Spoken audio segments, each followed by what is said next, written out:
Olá, gente! Tudo bem? Sejam bem-vindos à nossa aula de filosofia de hoje. Nosso conteúdo se encontra na página 31, ok?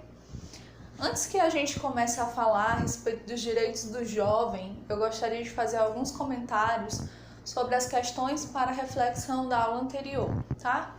Na aula anterior, nós falamos a respeito da ameaça ao direito dos povos indígenas no Brasil, né? Trouxe para vocês a Constituição, nós falamos um pouquinho a respeito dessa temática, desse assunto. E nós temos 4 questões aí para reflexão. A primeira diz o seguinte: você acha que os indígenas têm direito a algo?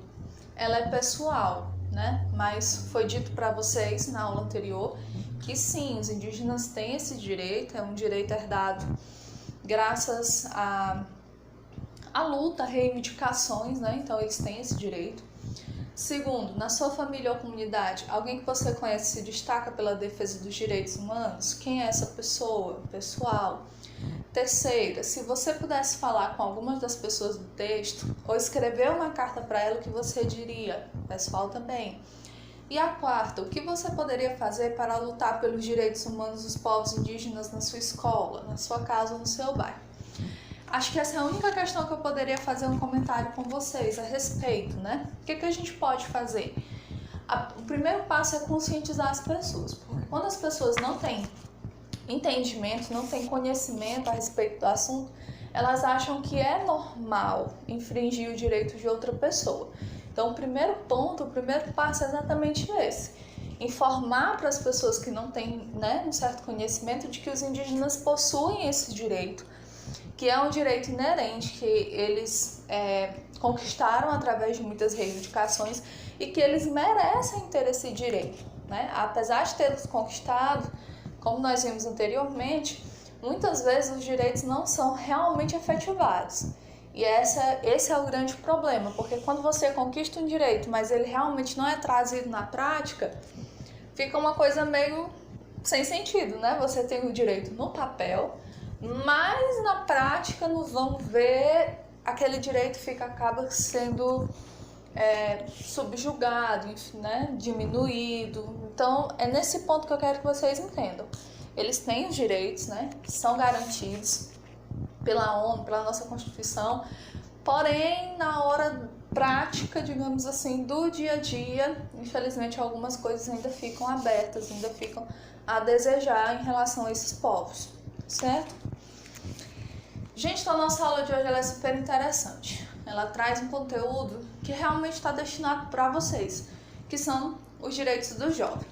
Eu já quero adiantar que nós não iremos concluir esse conteúdo hoje, porque a temática completa do assunto ela vai trazer 18 direitos, né? E cada direito desse precisa ser debatido, tá? Então eu vou trazer direito por direito, dar a explanação para vocês. Então, como são muitos direitos, a gente vai precisar dividir, tá bom?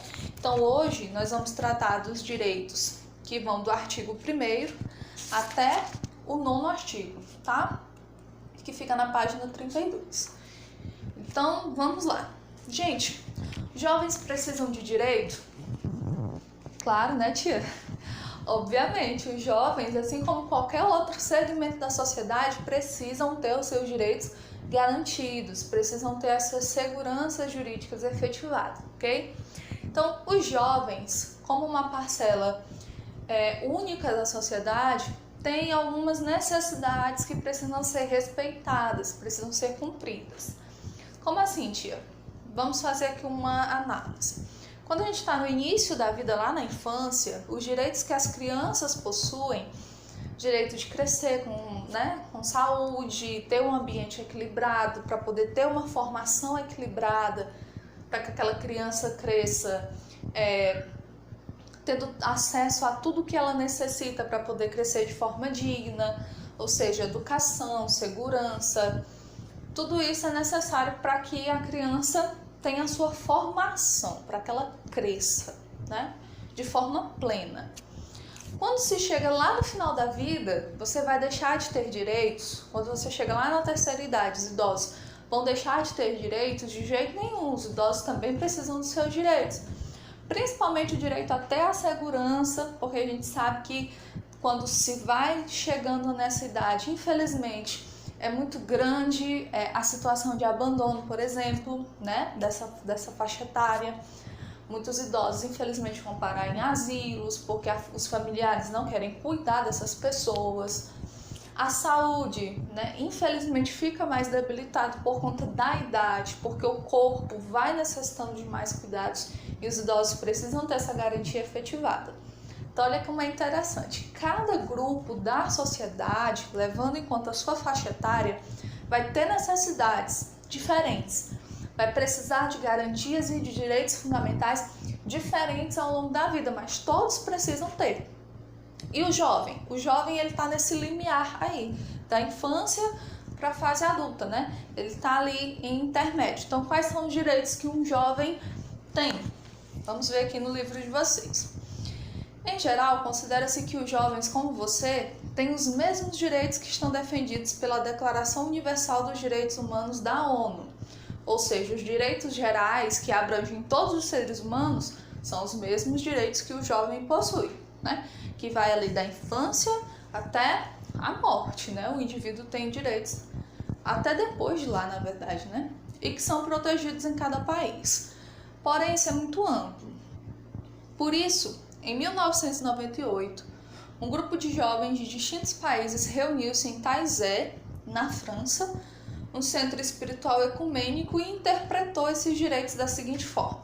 Então, apesar de nós termos lá na Declaração, né, Universal dos Direitos do Homem, uma gama de direitos, de forma geral, foi trazido de forma mais específica para a realidade, né, do jovem, do adolescente, trazendo esses direitos de uma forma, entre aspas, interpretada, resumida, tá?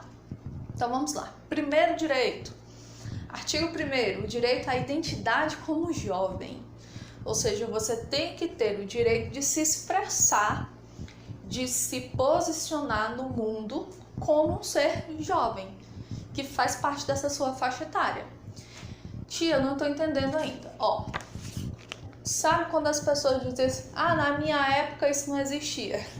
Isso é um exemplo muito claro. Por quê? Porque os adultos, eles fazem parte de uma geração diferente da nossa. Os idosos fazem parte de outra geração diferente da geração dos adultos, por exemplo. E cada geração, querendo ou não, ela traz mudanças. Ela traz coisas novas, novos estilos artísticos, musicais, culturais. Então, é normal que à medida que a geração mude, né, que gerações novas nasçam e cresçam, elas também modifiquem a sua forma de pensar e a sua forma de ver o mundo. E o artigo 1º garante que os jovens podem ter essa liberdade de pensar diferente, de mudar a sua vivência, de interpretar o seu cotidiano de uma forma nova, ok? O artigo 2º, direito à autonomia. O jovem tem direito de gozar dos meios de desenvolvimento e de exercer progressivamente as responsabilidades que lhe permitirão o acesso à autonomia. No Brasil, por exemplo, vamos lá, o jovem tem uma autonomia plena aos 18 anos, né? Legalmente falando, essa é a autonomia plena. Mas uma forma de entrar nessa progressão, por exemplo, seria o direito ao voto, que o jovem já pode gozar a partir dos 16 anos de idade. Então eu posso dizer que o jovem votando, ele já está treinando, digamos assim, para uma vida posterior, uma vida essa onde ele vai ter mais direitos, mais deveres, né, responsabilidades, que mudam de acordo com a faixa etária de cada um. Artigo 3º, jovens têm direito a amar. Claro, todos nós, seres humanos, temos esse direito garantido. O jovem tem o direito de eleger os seus amigos sem discriminação de classe, de sexo ou de raça. Ou seja, você é um ser livre que pode se relacionar com todas as pessoas, independentemente de quem elas sejam, de quais são as suas origens, tá? Não existe essa discriminação. Não existe dentro do nosso território, na teoria, porque infelizmente na prática a gente vê que ainda existe discriminação, ou discriminação por opção sexual, ou discriminação por raça, por cor, infelizmente existe. na lei, na teoria, todos somos iguais, mas é como eu disse para vocês anteriormente, a teoria, a efetivação do direito na teoria é diferente da prática. Na teoria nós temos todas as garantias fundamentadas, mas na prática o discurso é diferente, né? Na frente diz, não, mas eu não tenho nenhum tipo de preconceito, eu não sou racista, por exemplo, mas a pessoa está lá numa entrevista de emprego, entrevista uma pessoa branca e uma pessoa negra, né? Só um exemplo. Muitas vezes a pessoa branca é contratada porque é mais capacitada? Pode ser. Mas às vezes acontece da pessoa branca ser contratada por ser branca, tá? Então na teoria nós não deveríamos ter distinção, mas na prática ocorrem muitas distinções no Brasil. Página 32, o artigo 4º, o direito de ser amado. O jovem tem o direito de ser respeitado, compreendido e de ser amado por sua família. E essa é uma fase muito difícil para poder efetivar esse direito. Sejamos bem sinceros. Por quê? O jovem está numa fase que parece que o mundo todo está contra ele, né? Qualquer mínima ação de outra pessoa parece que está indo ali de encontro ao que ele acredita, está indo ali para, né, criticá-lo, para bater nele. E não é bem assim que as coisas funcionam, né? É uma fase que necessita de muita orientação. Vocês podem não entender isso agora, tá? Vocês acham que o estilo de vida está correto, né? Que as decisões estão corretas, mas quem já tem um pouquinho mais de experiência, que vai ser no caso os pais, os avós, os professores, a comunidade, né, religiosa, por exemplo, que a pessoa está inserida, vai perceber que essa não é uma boa escolha. E é aí que começam os embates. Então, o fato do jovem ter direito a ser amado entra nesse quesito também. Porque quando você tem um adulto, um idoso, uma pessoa da sua família, um amigo conhecido que vem para te dar uma orientação, que vem para falar alguma coisa que não vai te agradar no primeiro momento, ele também está lhe amando. É exatamente por lhe amar que ele está ali lhe orientando, tá? Eu sei que é ruim ouvir de mim nesse momento que muitas vezes as brigas e as críticas é porque você realmente está precisando, mas é a verdade, tá? Desculpem ser tão sincera, mas é a verdade, né? Geralmente nessa fase a tendência é que a gente, como está em fase de crescimento, de amadurecimento, precise de orientação. Então, quando alguém vier orientar vocês, antes de você fechar a cara, emburrar, não quero, não vou ouvir, que mulher chata, não sei o quê. Primeiro, ouça o que a pessoa tem para falar. Todos nós precisamos ser seres críticos, então primeiro você ouve, tá? Depois que você ouvir, tenta se afastar daquele comentário e analisar ele não pela sua emoção, não pelo calor do momento, mas de forma crítica. Será que realmente eu fui grosseiro com fulano?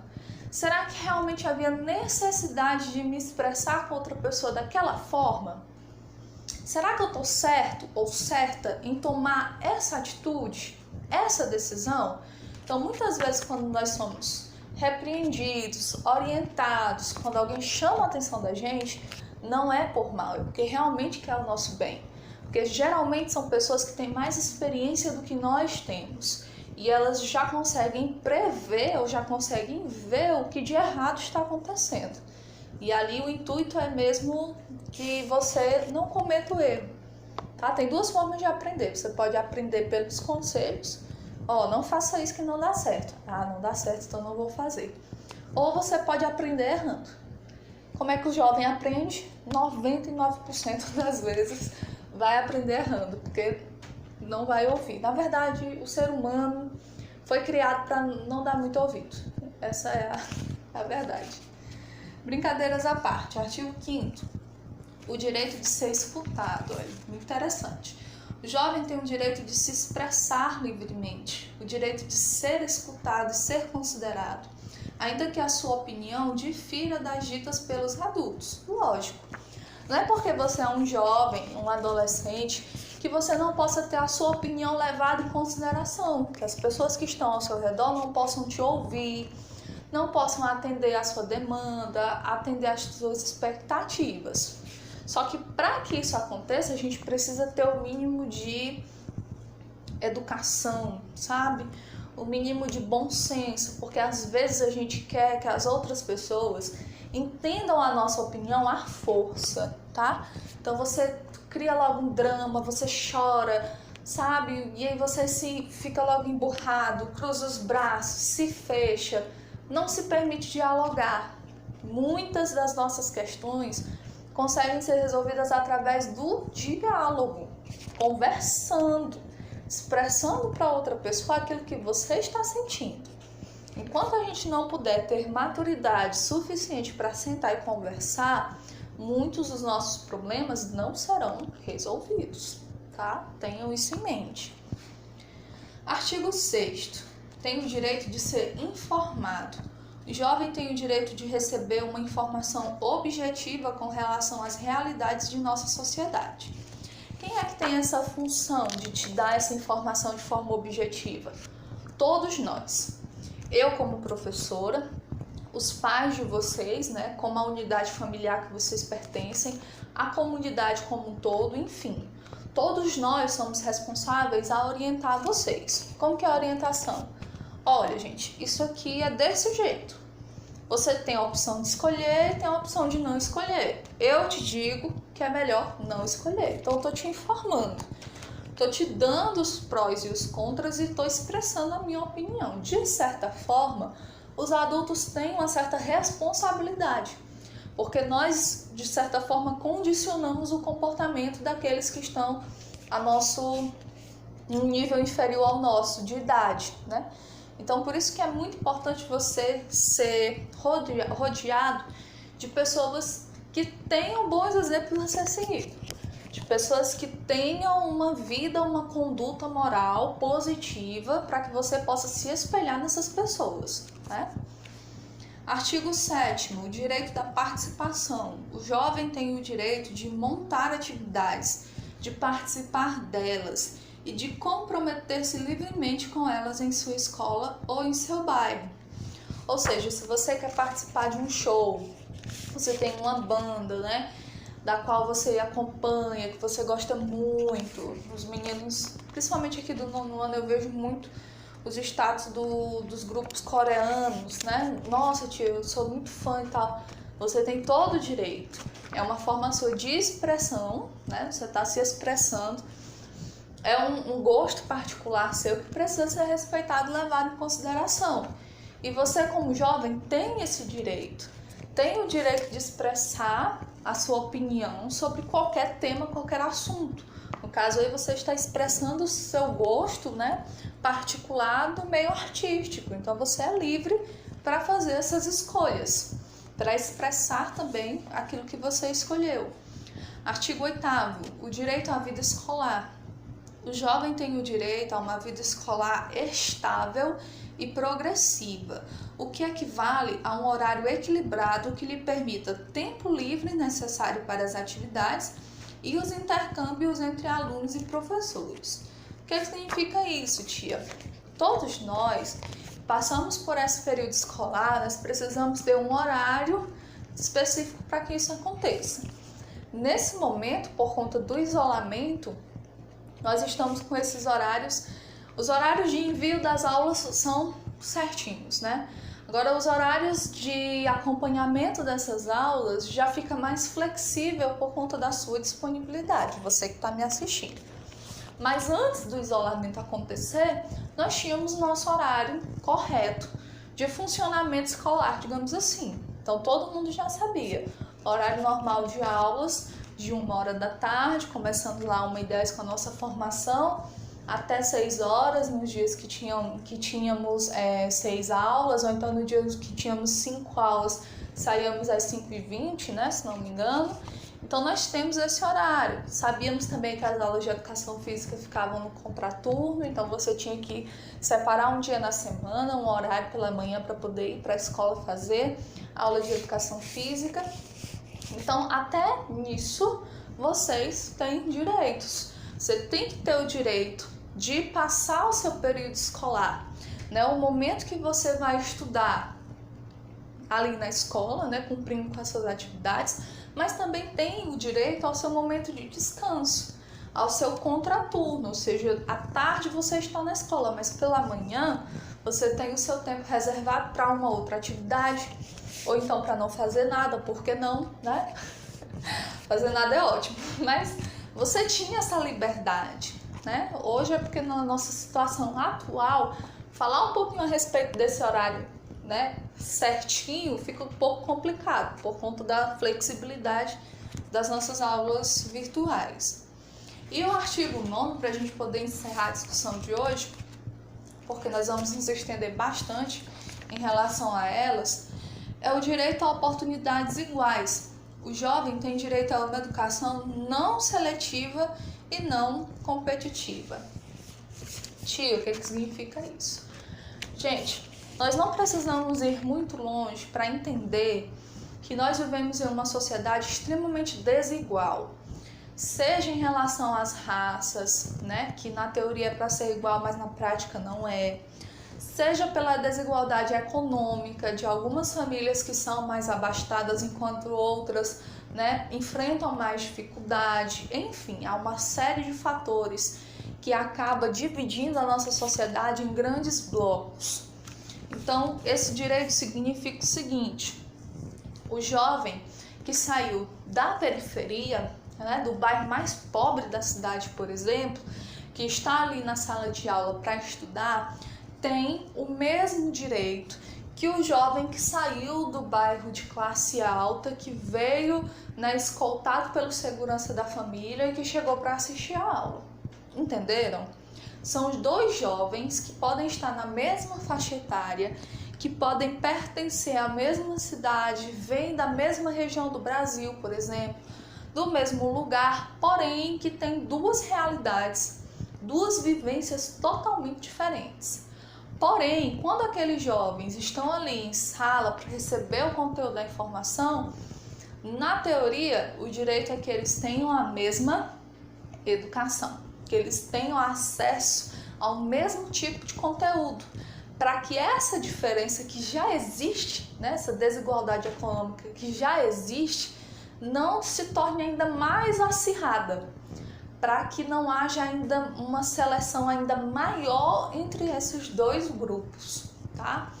Então, quando a gente para analisar todos os tipos de direitos, sejam os direitos garantidos lá na Declaração Universal, sejam os direitos da Constituição, sejam os direitos, por exemplo, do ECA, do Estatuto da Criança e do Adolescente, vocês vão ver que todos eles, no fundo, tratam da mesma questão: garantir que os seres humanos tenham uma existência digna, que eles possam ser pessoas livres, que tenham ao mesmo tempo a sua liberdade e o direito a tudo aquilo que é necessário para viver dignamente, tá? Então, se saúde é necessário, então essa pessoa tem que ter acesso. Se a educação é necessária, a pessoa tem que ter acesso.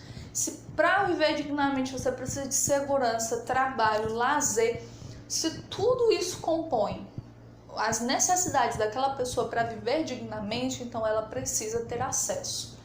É isso que eu quero que vocês tenham em mente. Apesar de nós termos dispositivos diferentes, como eu citei anteriormente, todos eles no fundo buscam que esses seres abrangidos por eles, né, Estatuto do Idoso, o ECA, a Constituição, a ONU, todos eles buscam que o ser humano consiga realmente viver de forma digna,